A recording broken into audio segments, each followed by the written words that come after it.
Cell किसी animal या plant में स्मॉलेस्ट लिविंग पार्ट होती है। हमारे शरीर की बेसिक यूनिट सेल से मिलकर टिश्यू बनता है, टिश्यू से ऑर्गन और ऑर्गन सिस्टम से मिलकर हमारी पूरी की पूरी बॉडी बनी हुई होती है। सेल का फंक्शन हमारे शरीर में शरीर को स्ट्रक्चर देना है, शरीर से न्यूट्रिएंट्स लेकर उनसे एनर्जी को बनाना है और कुछ स्पेशलाइज्ड फंक्शन करना है जहाँ शरीर को जैसी जरूरत हो। सेल कितने प्रकार की होती है? सेल दो प्रकार की होती है। एक वो जिसके अंदर न्यूक्लियस पाया जाता है जिसे यूकैरियोटिक सेल कहते हैं, और एक वो जिसके अंदर न्यूक्लियस नहीं पाया जाता है जिसे प्रोकैरियोटिक सेल कहते हैं। प्रोकैरियोटिक सेल वो जो बैक्टीरिया या माइकोप्लाज्मा जैसे यूनिसेलुलर ऑर्गेनिज्म होते हैं, और वही यूकैरियोटिक सेल वो जो हम मनुष्यों में, जीव जंतुओं में और प्लांट्स में पाए जाते हैं। चलिए आज हम ये जानते हैं कि हमारा जो सेल है जो हम मनुष्यों में पाई जाती है यूकैरियोटिक सेल, उसकी संरचना कैसी होती है। आगे की वीडियो में हम डिटेल में ये जानेंगे कि हमारे शरीर में सेल कैसे बनी हुई होती है और हर एक सेल के ऑर्गेनल्स का काम क्या क्या होता है। आज हम एक ओवरव्यू ले लेते हैं कि हमारी सेल कैसे बनी हुई होती है। देखिए,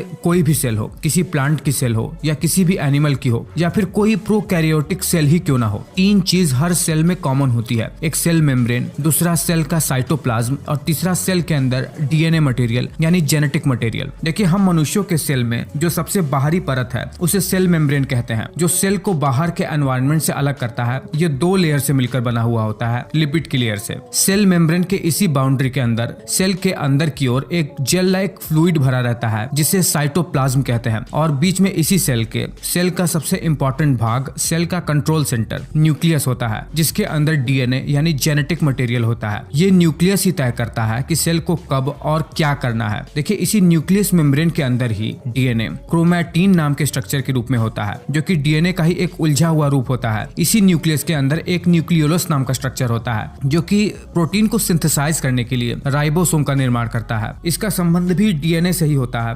राइबोसोम्स न्यूक्लियस से बाहर निकलकर प्रोटीन का निर्माण करते हैं। होता यह है कि राइबोसोम्स न्यूक्लियस से बाहर निकलने के बाद या तो साइटोप्लाज्म में तैरते रहते हैं या फिर न्यूक्लियस से सटी हुई एक बहुत ही महत्वपूर्ण संरचना एंडोप्लाज्मिक रेटिकुलम से जाकर चिपक जाते हैं। एंडोप्लाज्मिक रेटिकुलम भी दो प्रकार का होता है, एक रफ एंडोप्लाज्मिक रेटिकुलम जिसमें राइबोसोम जाकर चिपक जाते हैं, दूसरा smooth endoplasmic reticulum. Endoplasmic reticulum protein और लिपिड जैसे मटेरियल के ट्रांसपोर्ट सिस्टम की तरह होता है। प्रोटीन और लिपिड जैसे मॉलिक्यूल इस एंडोप्लाज्मिक रेटिकुलम से वेसिकल्स के रूप में निकलते हैं, और वेसिकल्स के रूप में निकलने के बाद ये प्रोटीन वगैरह सीधे गोल्जी एपैरेटस या फिर इसे गोल्जी बॉडी भी कहते हैं, वहां पर चले जाते हैं, जहां पर इन प्रोटीन को इस स्वरूप में बना दिया जाता है कि सेल इन्हें यूज कर सके यूजेबल फॉर्म में, या फिर उनके ऊपर किसी अलग तरीके के मॉलिक्यूल अटैच हो जाते हैं इसी गोल्जी बॉडी में, जैसे कार्बोहाइड्रेट या लिपिड जैसे मॉलिक्यूल, जैसा जरूरत हो बॉडी को वैसा। ठीक इन्हीं संरचनाओं की तरह सेल के अंदर एक ऑर्गेनेल होता है लाइसोसोम, जो सेल के अंदर किसी भी डिब्री यानी वेस्ट मटेरियल को ठिकाने लगाता है, उन्हें डिकम्पोज करता है। एक है हमारे सेल के अंदर माइटोकॉन्ड्रिया, जो हमारे सेल के अंदर पावर हाउस की तरह होता है, जो ग्लूकोज से एनर्जी बनाने का काम करता है। देखिए, यहाँ पर न्यूक्लियस के पास जो आप सिलेंड्रिकल शेप में संरचना देख रहे हैं, इसे सेंट्रोसोम कहते हैं। ये सेल के विभाजन के समय बहुत ही इंपॉर्टेंट रोल प्ले करता है। सेल के अंदर